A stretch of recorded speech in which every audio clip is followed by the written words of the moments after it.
Hi, and welcome to the Breakthrough Emotional Eating podcast. My name is Kristen Jones, and thank you so much for joining me this week.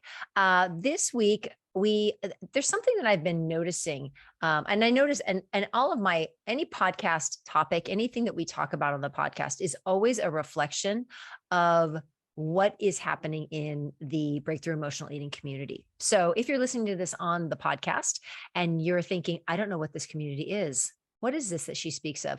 It is the Breakthrough Emotional Eating community on Facebook. 6,500 members, I think, is what we're up to right now. And it's a group on Facebook. It is absolutely free. www.facebook.com/groups/food breakthrough. Or you can just go onto Facebook, go to that little search bar in the upper left-hand corner, type in breakthrough emotional, you get to breakthrough and you're probably going to see my group because we definitely pop up pretty high on when people punch in that breakthrough word. So what we're going to talk about, one of the things that I try to really do is pay attention to what's being spoken about in the group, not only in the large free community, but also in my paid membership. And I really try to respond to what is happening. What's happening with conversations, what's happening with people when people comment. And so this is a pretty common theme, but sometimes I don't see very many people talking about it or asking about it. But there's been this wave, and I feel like we have a wave of new folks that have joined the group who have been amazing in regards to really jumping in and wanting to take action and wanting to do a lot of things and wanting to get results. And so it's been really cool to be able to see that and be able to see people really embracing and taking things on. And so one of the things that I see is when people start to do this kind of work, a lot of times they'll start the thing that they'll start with is because we are trying to manage emotional eating. We're trying to have a better relationship with food, but we're also trying to lose weight. And so when people go into that, oftentimes they start with just addressing the food piece. And that becomes very frustrating because if you don't address the mindset and the psychological and emotional aspect of your relationship with food is going to be so difficult. If you don't understand what happens, like the dynamic of what happens between your ears and how that controls absolutely everything you do, and why we've never thought that would control the way we eat, I'm not sure, but people are becoming more aware of it. And so when I talk about, the best weight loss tool unleashed, it's the power of your brain. Your brain is your best weight loss tool. And y'all, it's totally free. You don't have to pay for it, but you just have to understand. You just have to understand how to use it.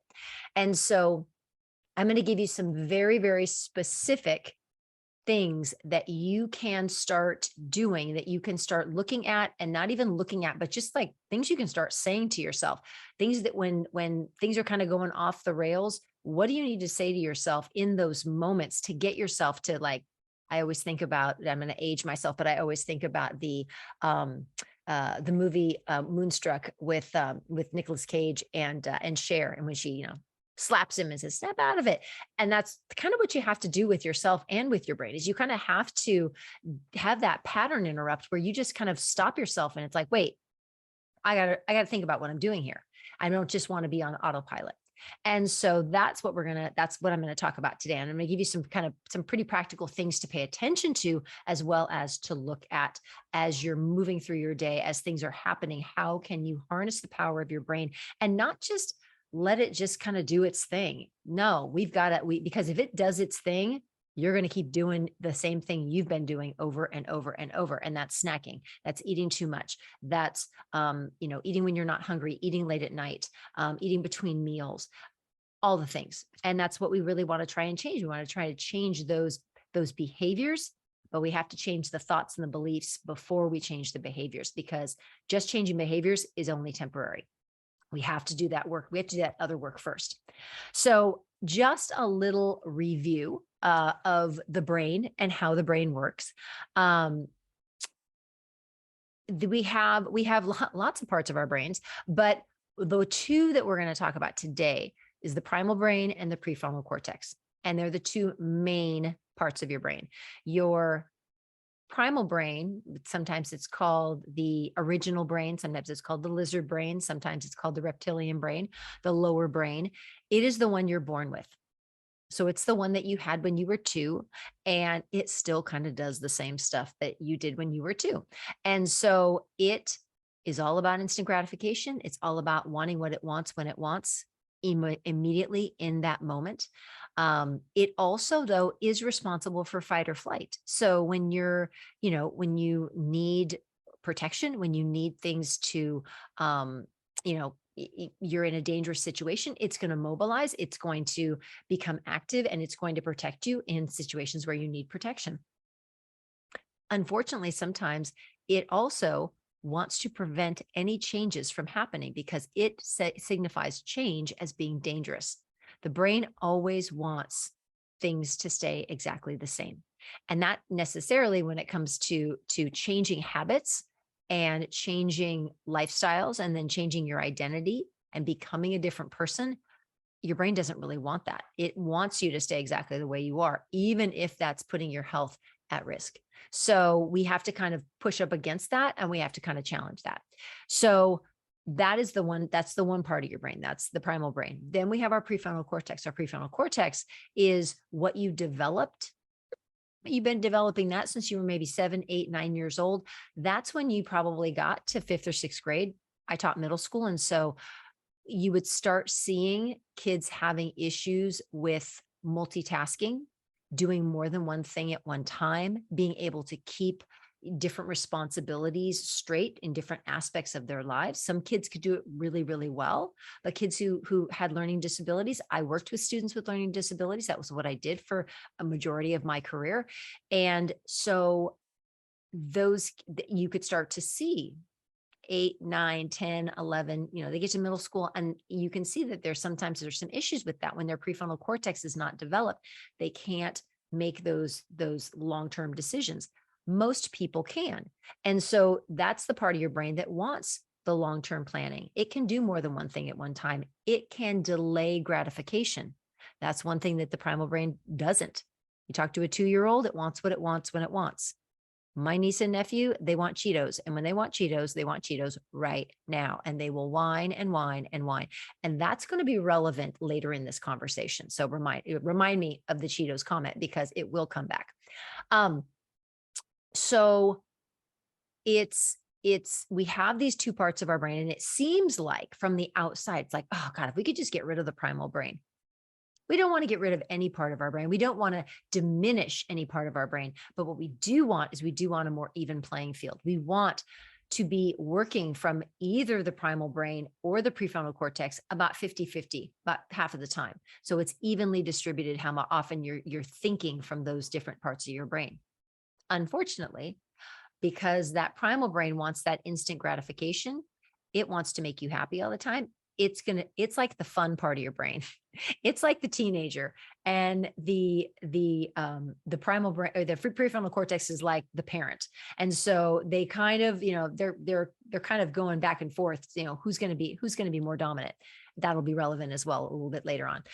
So those two parts of your brain are kind of they're in opposition. They need to be getting more on the same page. And that's kind of what we work towards. But your brain has so much power over decisions and things that you do. In fact, we don't do anything without our brain being involved in it. So for whatever reason, there hasn't ever been a lot of focus on looking at the brain, looking at development of the brain, looking at how the brain works, and then equating that with, okay, so why do people, eat when they're not hungry? Why do people follow a plan all the way up until 8 o'clock at night, and then it completely goes off the rails? Why would they do that? That doesn't make any sense. No one's ever looked and thought about the brain until very recently. And as if you've been listening to the podcast for a while, I went to the life coach school, and that's where I learned all of this. I learned because I am certified as a life coach as well as a weight loss coach. And that's what we were taught. We were taught all this stuff. And it's amazing because I'm like, well, how come nobody knows this? We're starting to get out there. People are, there are many people like me, many graduates who are talking about this kind of thing. But it's so important for us to be looking at that brain piece. So today I'm going to talk about 5 ways that you can either start using your brain and doing things that will help harness the power of your brain to give that prefrontal cortex, which has the long-term planning, which wants you to lose weight and it wants you to stick to your plan. But it's that primal brain that always wants to pull you off.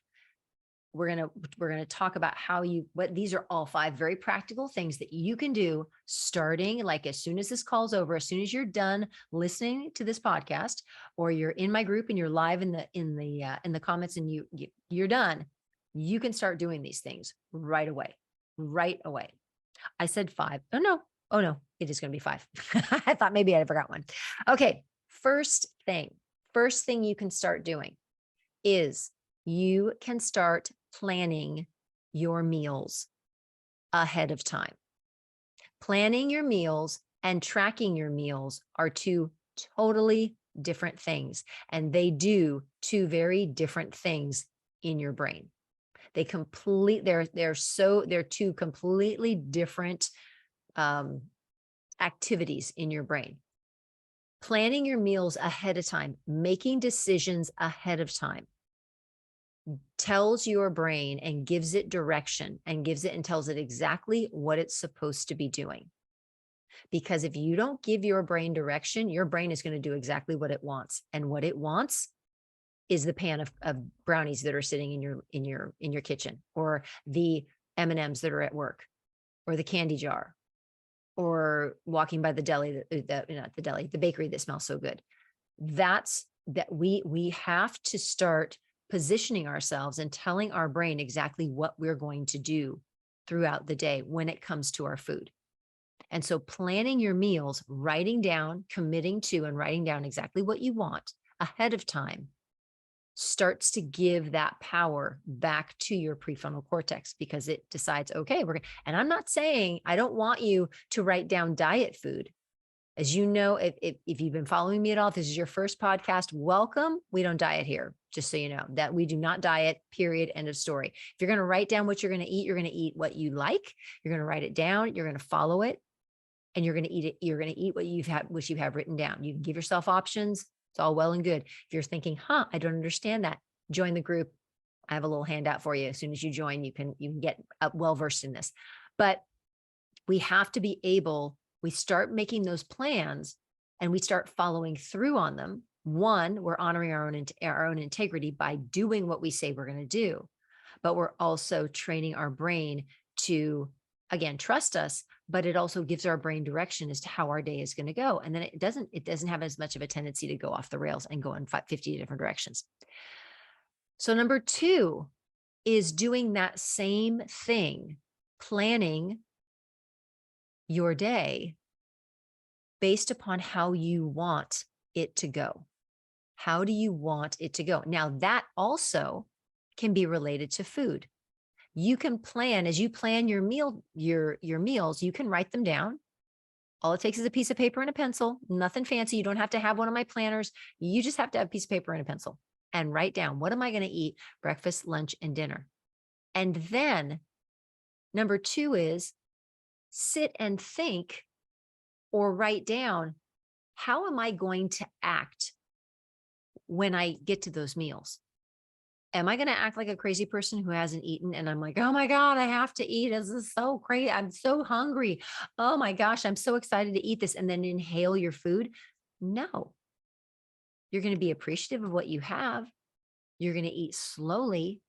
You're going to eat methodically. You're going to think. You're going to be present. You're going to sit with no distractions. And you're going to eat your meal. And if you're eating with somebody, you're going to actually look at them and enjoy their conversation, even if you don't like them. You shouldn't be eating with them when you don't like them. But that's another piece, is plan how you want your day to look. How do you want to eat at each meal? How do you want to show up for yourself at each meal? And put that thought in your head, visualize it, and write it down. Write down how you want to be at your meal. How do you want to show up? and really make that a commitment. Commit to yourself. That's how I want to show up. This is how I want to think today. I want to think that I am going to show up at every meal content, excited to eat, but still eating slowly, still being present with the people that I'm with. And I'm going to stop when I'm satisfied, even if that's a little earlier than I think I'm going to. And I'm going to be okay with that. It's going to be easy. I'm going to have an easy time doing that. That's a super important thing. We need to tell ourselves when we are going to do something, I'm going to do this and it's going to be easy. Now, will it always be easy? Maybe, maybe not. But it's absolutely not going to be easy if you tell yourself it's going to be hard. If you tell yourself it's going to be hard, it's going to be hard. So we have to be very careful about how we speak to ourselves inside our own brain. If you want something to go well, you need to think about it and think about it going well. That is how you harness the power of your brain, because your brain will be able to make that happen. So how do we want to show up with our food throughout our day? And I'm going to put a little caveat on this because I don't want to go past 5. But in this one, number 2, also, when we're talking about food, we also are talking about how do we want to interact with other people in our lives? How do we want to interact at work?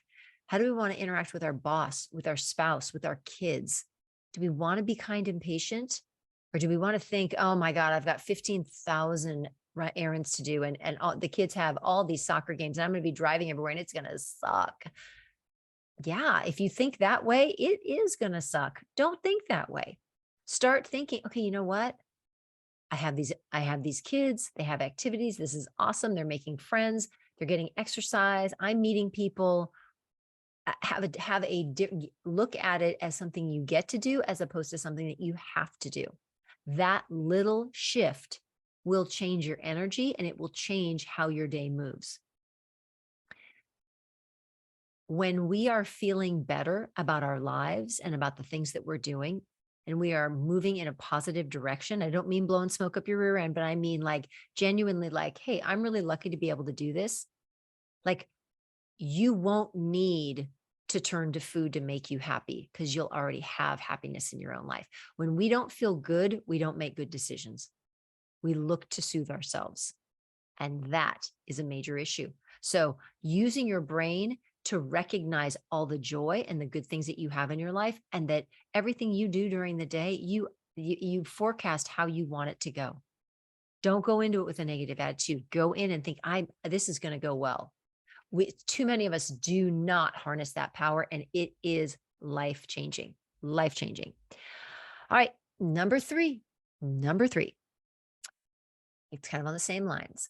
Create affirmations that remind you of the power that you have, of who you are, and who you are becoming. Okay, so create affirmations that remind you of what you have, who you are, and who you are becoming. And say them over and over and over. If you want to write them, great. If you want to record yourself saying them, great. If you want to put them in a note in your phone, and a reminder comes up 3 times a day for you to just sit and read them, great, do that. But those need to be drilled into your brain, because right now your brain is not the weight loss tool that it could be, because in most cases it's cycling through the 30, 40, 50, 60 years of negativity, negative beliefs you have about yourself, negative beliefs that you've been given by other people that you now believe.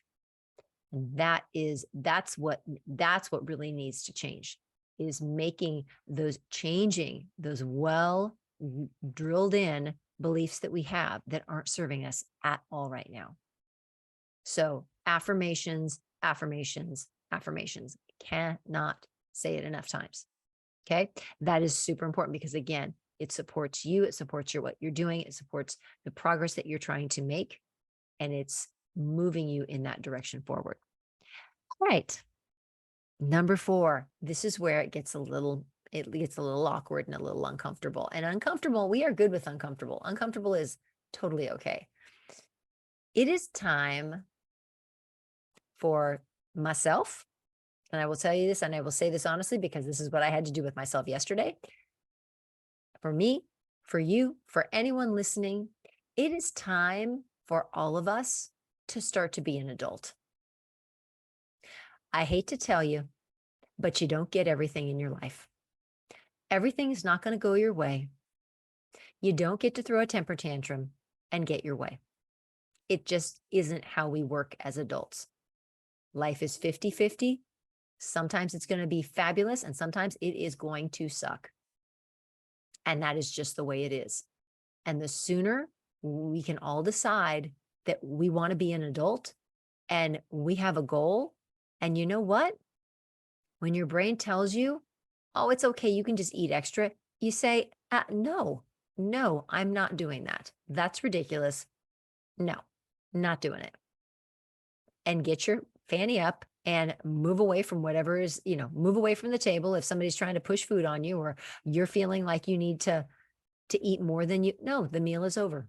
You feel like you need to eat extra for whatever reason. No, you don't. You need to be the adult, pick yourself up and say, we're not doing that anymore. That's not how we do it. We can talk about the primal brain and, oh, my primal brain took over, and I understand that. And as you move through and you do my program a little bit more, you'll recognize like, oh, okay, yeah, that primal brain's pretty strong.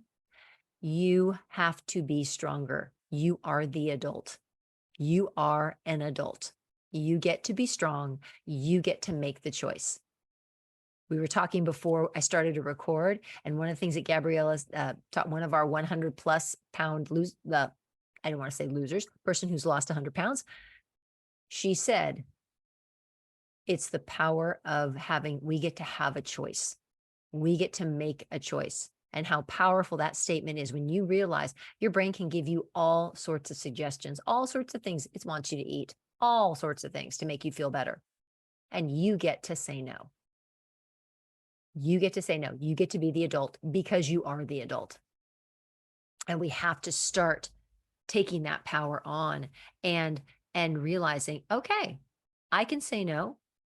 I'm not going to die.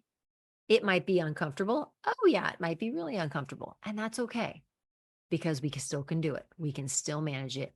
We can still sit with the uncomfortable feelings. But we have to recognize that we have to start cowboying up and being the adult and saying, you know what? Yeah. Somebody there's a bowl full of M&Ms. Okay. Yeah. They look really good. Gosh, I really want them. No, we're not going to have them. Oh, come on. It's okay. No.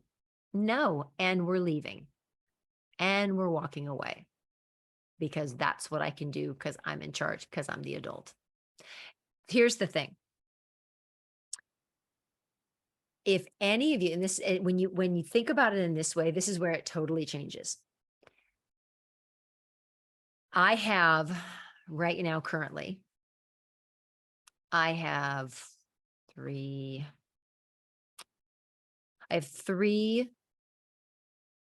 four. I have 4 great nieces and nephews right now. I have 10. I have 10 nieces and nephews. When they were young, my nieces and nephews, and the babies now as well, when they throw the Cheetos, Harper and Oliver, they're my two, their brother and sister, and they're my 2 great niece and nephew. And they are adorable. They're so cute. And they love themselves some Cheetos. And they always want to have Cheetos. And there are times that Annie Chris is a fan of Cheetos as well. I have no problem with the Cheetos. In fact, I'll get down with Cheetos all the time. But there's times that we don't need to have Cheetos. We've had Cheetos. We don't need to have any more. Maybe we need to eat a sandwich. Maybe we need to have maybe a little bit more well-rounded. Or maybe it's just right before dinner and we just don't need to eat Cheetos. If they throw a temper tantrum, if they are like, they start whining about it, the last thing that I am going to do is give in. Because what do I become? I become Annie Chris, who doesn't have a backbone. And if I want something, I will go to her, because she won't stand up to me and she won't say no. There is no way I want to be that aunt. I will not be that aunt. I will be the mean aunt. And I have no problem with that. Not at all. And when you, how many of you are okay with, if you're in the group, how many of you are okay being the mean grandma, the mean aunt, the mean, the mean stepmom, whatever. How many of you are okay doing that with little kids, but you will not do it with yourself? How many of you are okay doing that and have no problem doing it with little kids because you know the ramifications, because they will remember and they will come back to you and they will be like, they will, Diane, I'm nasty. Diane, I'm right there with you. I'm nasty too. And I don't, and I want to be that way. I want to be the aunt that they know loves them, but I have boundaries and I will say, no. Oh, mean grandma right here. I love it. Absolutely. So we would never do that to a child because we would feel like we're setting them up for a lot of disappointment because they're going to think they're going to get everything they want. And that then they'll keep doing it and keep doing it. Why don't we do that with ourselves? That's what we need to start remembering is it's like when we feel that, that whole back and forth between the primal brain and the prefrontal cortex. No, we need to be the adult and say, we're not doing that because it's going to keep happening and keep happening. And 20 pounds later, then we're really going to be sorry. So that is what I want you to think about is that if you are one of those people who is saying, yes, I'm a tough grandma, then you need to turn that on yourself. And it's not tough. You know, you're doing it because you love them. And I know I do it because I love my niece and nephew with all my heart. They are just adorable dudes. And I have Collie and I have Henry as well. Oh, and Daphne. I have Collie and Daphne and Henry. And I love them so much. I want them to learn life lessons. I want them to learn big picture things. And so I'd always do it from love. It's the same thing we have to be doing with ourselves. We need to be parenting ourselves in that same way and making it happen. All right, that was number 4. And number 5, we have to be our own best and biggest cheerleaders. So you have to be recognizing every time you do something right, you need to you need to celebrate. You finish a meal and you leave some food on your plate. You give yourself some kudos for that. You tell yourself, way to go. That was great. Good job. I like that. That was really good. You recognize it. You be your biggest cheerleader. You remind yourself, oh yeah, that was what we were supposed to do. Oh my gosh. And you did it. You did it. That's amazing. You should be, I'm really proud of you. We need to start telling ourselves and using your brain as for what it was intended to do, to make us feel good. You need to be really recognizing and using your brain and celebrating even the small things that you do right. And that doesn't mean just in the way of weight loss. It means in everyday life. You accomplish something, you get something done. It's not just, oh yeah, ho hum, I got it done. It's because I had to. No, you recognize it and you give yourself credit for it because that is going to build up again the positivity and those positive thoughts that you have in your brain. It's pushing down the negative ones farther down the replay line. I think of it as like a playlist at a wedding. Push the negative thoughts down because the more popular songs, the more popular thoughts, they need to come to the surface. They need to be the ones that are played more frequently. And that's what we need to do. So you need to become your biggest cheerleader by recognizing when you do things right, not the whole day, doing everything right in the whole day. That's a lot. That's a lot. You need to be taking it, hour by hour. What's something that I did? And you're not, announcing it for everybody else. You're telling yourself this. You need to, again, use that power of your brain to give yourself those kudos, to give yourself the recognition and the reward that you need.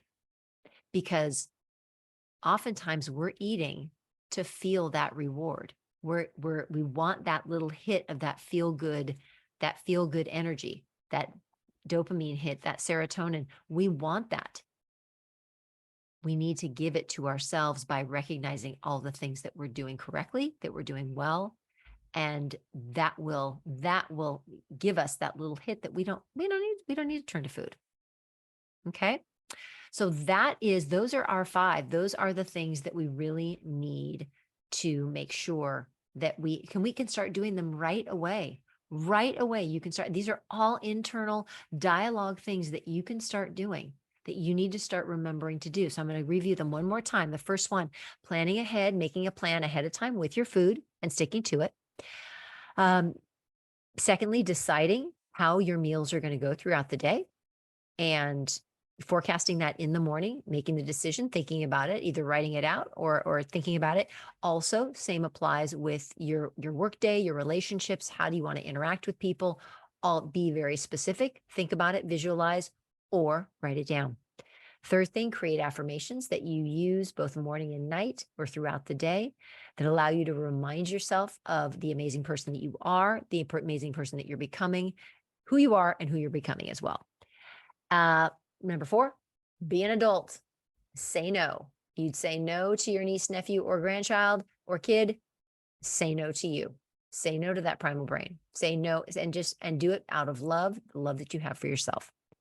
And lastly, be your biggest cheerleader.